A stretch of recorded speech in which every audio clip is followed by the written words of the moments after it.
കൽക്കി എന്ന സിനിമയിൽ അമിതാഭ് ബച്ചൻ ചെയ്തിട്ടുള്ള അശ്വാത്മ എന്ന കഥാപാത്രത്തിന്റെ പ്രാധാന്യം നാം എല്ലാവരും കണ്ടതാണ്. സിനിമയുടെ തുടക്കത്തിൽ കാണിക്കുന്ന കുരുക്ഷേത്ര യുദ്ധവും അതിനാസ്പദമായ സംഭവങ്ങളും ചേർത്തൊരു സിനിമ ഉണ്ടാക്കുകയാണെങ്കിൽ അതിൽ വരാൻ പോകുന്ന കഥാപാത്രങ്ങൾ നൽകുന്ന രോമാഞ്ചം ഒരു മാർവൽ സിനിമയ്ക്കും നൽകാൻ സാധിക്കാത്തതാണ്. അശ്വാത്മ എന്നത് മഹാഭാരത കഥയിലെ സപ്ത ചിരഞ്ജീവികളിൽ ഒരാളാണ്. ചിരഞ്ജീവി എന്നാൽ മരണമില്ലാത്തവർ. ഇവർ 7 പേരും ചിരഞ്ജീവികളാകാനുള്ള കാരണം വ്യത്യസ്തമാണ്.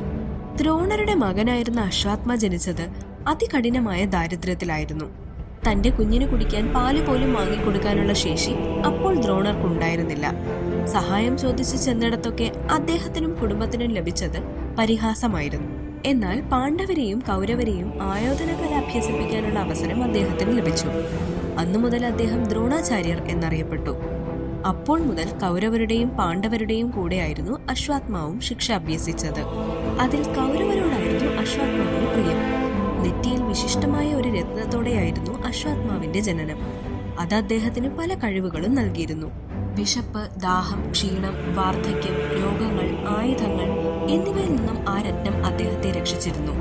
ഒപ്പം ആയോധന കലകളിൽ ഒരു വീരനായി അദ്ദേഹം വളർന്നു. ഈ ലോകത്തെ തന്നെ നശിപ്പിക്കാൻ കഴിവുള്ള ബ്രഹ്മശിരാസ്ത്ര എന്ന ഉഗ്രശേഷിയുള്ള ആയുധം പോലും അശ്വാത്മാവിനും അർജുനനും മാത്രമായിരുന്നു ദ്രോണർ പഠിപ്പിക്കുന്നത്. അങ്ങനെ കുരുക്ഷേത്ര യുദ്ധവും ആരംഭിക്കുന്നു. അപ്പോഴേക്കും ദുര്യോധനന്റെ ഉറ്റ സുഹൃത്തായി മാറിയിരുന്നു അശ്വാത്മാവ്. അങ്ങനെ ആ യുദ്ധത്തിൽ ദ്രോണരും അശ്വാത്മാവും കൗരവരുടെ കൂടെ ചേർന്നു. എന്നാൽ അവർക്കൊപ്പം സൂര്യ തേജസ്സോടെ ഒരു യോദ്ധാവും കൂടി ഉണ്ടായിരുന്നു, കർണൻ. കൽക്കി എന്ന സിനിമയിൽ കർണന്റെ ഭാഗം വന്നപ്പോൾ ഉണ്ടായിരുന്ന കയ്യടി എല്ലാവർക്കും ഓർമ്മയുണ്ടല്ലോ അല്ലേ? കുരുക്ഷേത്ര യുദ്ധത്തിൽ കൗരവർ ഓരോരുത്തരായി വീണുകൊണ്ടേയിരുന്നു. കൃഷ്ണന്റെ സഹായത്തോടെ ദൃഷ്ടദ്രുമ്നൻ ദ്രോണരെ വധിച്ചതുകൂടെ ആയപ്പോഴേക്കും പാണ്ഡവരുടെ വിജയം ഏകദേശം ഉറപ്പായിരുന്നു.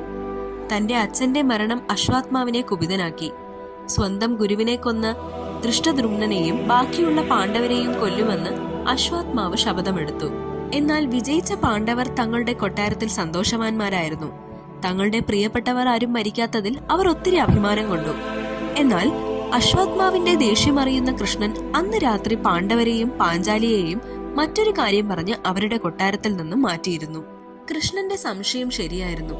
രാത്രിയുടെ മറവിൽ അശ്വാത്മാവ് പാണ്ഡവരുടെ കൊട്ടാരത്തിലെത്തി പാഞ്ചാലിയുടെ 5 പുത്രന്മാരെയും വധിക്കുന്നു. ഒപ്പം തന്റെ പിതാവിനെ കൊന്ന ദൃഷ്ടദ്രുമ്നനെ ക്രൂരമായി തന്നെ അദ്ദേഹം കൊല്ലുന്നു. അടുത്ത നാൾ ഇതറിയുന്ന പാണ്ഡവർക്ക് സങ്കടം സഹിക്കാവുന്നതിലും അപ്പുറമായിരുന്നു. പാഞ്ചാലിക്ക് തന്റെ മക്കളെ കൊന്ന അശ്വാത്മാവിനോട് പകരം വീട്ടണമെന്ന വാശിയായിരുന്നു. ദേഷ്യവും സങ്കടവും കൊണ്ട് പാണ്ഡവർ അശ്വാത്മാവിനോട് യുദ്ധത്തിനിറങ്ങുന്നു. ഒപ്പം അവരെ സഹായിക്കാൻ കൃഷ്ണനും കൂടെ ഉണ്ടായിരുന്നു. തുടർന്ന് നടക്കുന്ന പോരിൽ അശ്വാത്മാവിനെ അർജുനൻ കീഴ്പ്പെടുത്തുന്നു. എന്നാൽ അവസാന അടവ് പോലെ തന്റെ പിതാവ് തനിക്ക് തന്ന ഏറ്റവും വലിയ അറിവായ ബ്രഹ്മാസ്ത്രാസ്ത്രം അശ്വത്മാവ് പ്രയോഗിക്കുന്നു. ഇത് കാണുന്ന കൃഷ്ണൻ അർജുനനോടും ബ്രഹ്മാസ്ത്രാസ്ത്രം പ്രയോഗിക്കാൻ ഉപദേശം കൊടുക്കുന്നു. എന്നാൽ ഈ 2 അസ്ത്രങ്ങൾ ഉപയോഗിക്കുന്നത് കാണുന്ന പല മുനിമാരും അസ്ത്രം തിരിച്ചെടുക്കണമെന്ന് അവരോട് അപേക്ഷിക്കുന്നു.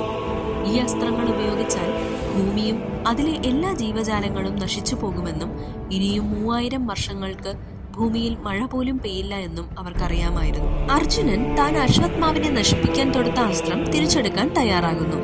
എന്നാൽ അശ്വത്മാവ് തന്റെ അസ്ത്രം തിരിച്ചെടുക്കണമെന്നും അതുകൊണ്ട് പാണ്ഡവർക്ക് ഒരു ഹാനിയും ഉണ്ടാകരുതെന്നും നിബന്ധന വെക്കുന്നു. അതിനു സമ്മതം അറിയിക്കുമ്പോൾ തന്നെ താൻ തൊടുത്തുവിട്ട അസ്ത്രം അർജുനൻ തിരിച്ചെടുക്കുന്നു. ഒരിക്കൽ തൊടുത്തുവിട്ട അസ്ത്രം തിരിച്ചെടുക്കാൻ ഏറ്റവും ശ്രേഷ്ഠനായ അഭ്യസിക്ക് മാത്രമേ സാധിക്കുമായിരുന്നുള്ളൂ. ആ കഴിവ് അശ്വാത്മാവിനുണ്ടായിരുന്നില്ല. ഇത് മനസ്സിലാക്കിയ മുനികൾ ആ അസ്ത്രം ദിശ തിരിച്ചു വിടാൻ സഹായിക്കാമെന്ന് പറയുന്നു. എന്നാൽ പാണ്ഡവരോട് തീരാ ദേഷ്യത്തിൽ നിൽക്കുന്ന അശ്വാത്മാവ് ആ അസ്ത്രം അർജുനന്റെ ഭാര്യയായ ഉത്തരയുടെ ഉദരത്തിൽ വളരുന്ന കുഞ്ഞിന് നേർക്ക് പ്രയോഗിക്കുന്നു. ആ കുട്ടി മരിച്ചാൽ പാണ്ഡവ കുലത്തിന് ഇനിയൊരു തലമുറ ഉണ്ടാകില്ല എന്ന് അശ്വാത്മാവിന് അറിയാമായിരുന്നു. പിറന്നിട്ട് പോലും ഇല്ലാത്ത ഒരു ജീവനെ കൊല്ലാൻ ശ്രമിച്ച അശ്വാത്മാവിനെ പാണ്ഡവർ കീഴ്പ്പെടുത്തുന്നു. എന്നാൽ ആ പ്രഹരം ഉത്തരയ്ക്കേറ്റിരുന്നു. ഇതിൽ കുപിതനായ കൃഷ്ണൻ അശ്വാത്മാവിനെ ശപിക്കുന്നു. 3000 ആണ്ട് കൊല്ലത്തിന് ശേഷം കലിയുഗത്തിന്റെ അവസാനം വരെയും മുറിവുകളോടെയും പുഴുത്തു നശിച്ച് മരണമില്ലാത്ത കാടുകളിൽ അശ്വാത്മാവ് ജീവിക്കണം. അതായിരുന്നു കൃഷ്ണന്റെ ശാപം. കലിയുഗത്തിന്റെ അവസാനത്തിൽ വിഷ്ണുവിന്റെ 10ാമത്തെ അവതാരമായി പിറക്കുന്ന കൽക്കിയെ സംരക്ഷിക്കാനുള്ള ഉത്തരവാദിത്വവും കൃഷ്ണൻ അശ്വാത്മാവിനെ ഏൽപ്പിക്കുന്നു.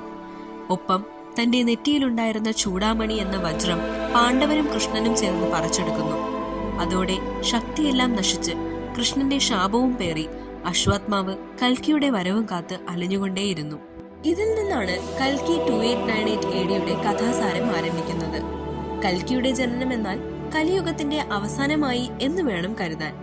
ഇതിന്റെ രണ്ടാം ഭാഗം ഇറങ്ങുമ്പോൾ മഹാഭാരത കഥയെയും അതിലെ കഥാപാത്രങ്ങളെയും എത്രമാത്രം ഈ സിനിമയുടെ അണിയറ പ്രവർത്തകർ ഉൾക്കൊണ്ടിട്ടുണ്ട് എന്ന് നമുക്ക് മനസ്സിലാകും. കാത്തിരിക്കുന്നു കൽക്കിയുടെ രണ്ടാം ഭാഗത്തിനായി.